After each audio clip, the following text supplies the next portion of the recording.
Hace 14 años que a Pilar Francés le diagnosticaron esclerosis múltiple. Lleva 9 en una silla de ruedas. En su caso, la enfermedad le afectó a la médula. Aunque hay síntomas que pueden ser un poco comunes, como la fatiga, que sí que no suele afectar a la gran mayoría, hay otras cosas pues que cada uno es un mundo.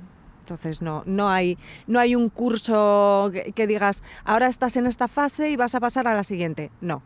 Cada uno evolucionamos de una manera distinta. Pilar es una de las más de 800 personas afectadas en Navarra por una enfermedad que se conoce como la de las 1000 caras, por las múltiples formas en la que se manifiesta, lo que obliga a recibir tratamientos individualizados. Lo que hay es paliativo y de frenar la enfermedad, pero claro, hay medicamentos que funcionan, a cada persona es un mundo, entonces un medicamento que a una persona le funciona, a otra persona no le funciona. Algo que encarece su precio, uno de los motivos por el que este sábado se disputa aquí en Ansoain un torneo solidario alevín de fútbol 8 con Osasuna, Athletic, Real Sociedad, Valvanera, Peñasoscense, Sindauchu y 2 conjuntos del anfitrión Gazteberriak. Para tener una calidad de vida buena o aceptable, necesitamos ejercicio, mantener la actividad física lo más posible, y es lo que hacemos en la asociación, aparte de otra serie de proyectos y otra serie de cosas, también para hacernos sentir bien, porque no olvidemos que aunque estemos